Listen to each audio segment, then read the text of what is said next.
নাহমাদুহু ওয়া নুসাল্লি আলা রাসূলিহিল কারীম আম্মা বাদ। সকল শ্রোতা দর্শক মণ্ডলী, আজকে আপনাদের আলোচনা পর্বে আজকে দ্বিতীয় পর্ব। আমি আজকের বিষয়টা আলোচনা করব ইবলিস শয়তানের পরিচয় সম্পর্কে। সকল মুসলিম জাতি বাবা আদম আলাইহিস সালাম হইতে শুরু করে অদূর পর্যন্ত সকল মুসলিম নরনারী ইবলিস শয়তান সম্পর্কে অবগত রয়েছেন এবং তারা জানেন। ইবলিস শয়তানের পরিচয় সম্পর্কে বলতে গেলে মরদুদ শয়তানের অপর নাম হচ্ছে ইবলিস শয়তান। তার পিতার নাম হাবিস, মাতার নাম নিবলিস। সে জিনের সন্তান।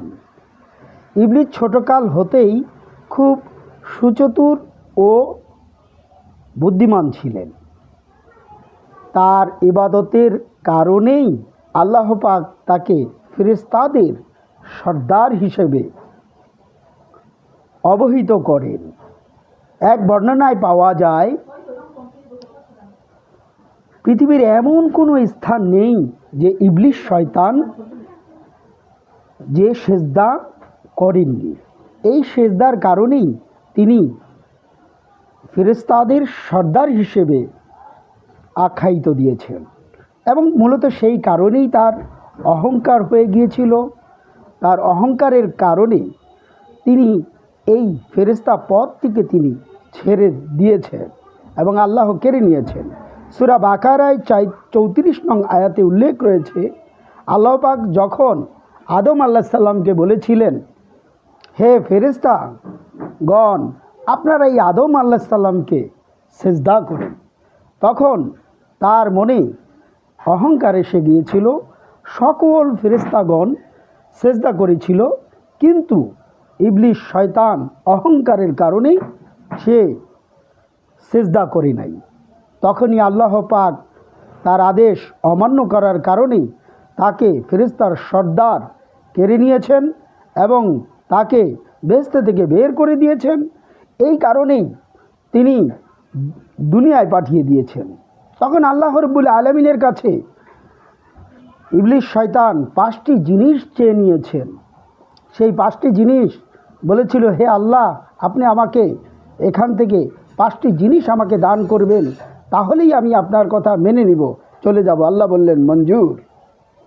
তখন ইবলিস শয়তান বলেছিলেন, আমাকে কিয়ামত পর্যন্ত আয়ু দান করতে হবে। আল্লাহ রাব্বুল আলামিন বলেন মঞ্জুর। দ্বিতীয় হচ্ছে, আমাকে যেন কোনো আদম সন্তান দেখতে না পায়। আল্লাহ বলে মঞ্জুর, তোমাকে কোনো আদম সন্তান দেখতে পারবে না। তৃতীয় হচ্ছে, আমি যেন ইচ্ছা মতো যে কোনো রূপ ধারণ করতে পারি।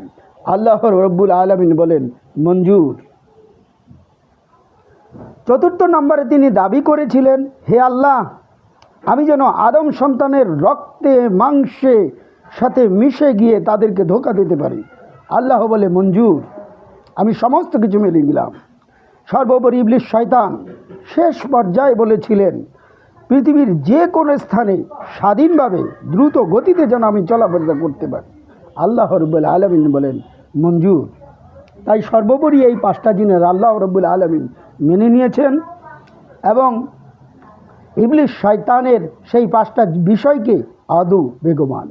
এই আলোচনা সাপেক্ষে আমি বলতে চাই, মানুষের মধ্যেও অহংকার করা ভালো না, অহংকার পতনের মূল। কাজেই এই শয়তানের কথা চিন্তা করে ইবলিস শয়তান পৃথিবীর এমন কোনো জায়গা নাই সেজদা করেছিলেন, একটু মাত্র অহংকারের কারণেই আল্লাহ রাব্বুল আলামিন তাকে লানত দিয়েছেন।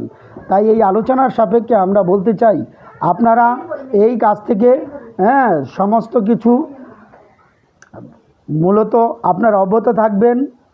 আপনারা এই শয়তানের ধোকায় পড়বেন না, তাহলেই আপনারা লাভবান হবেন। আজ এ পর্যন্তই।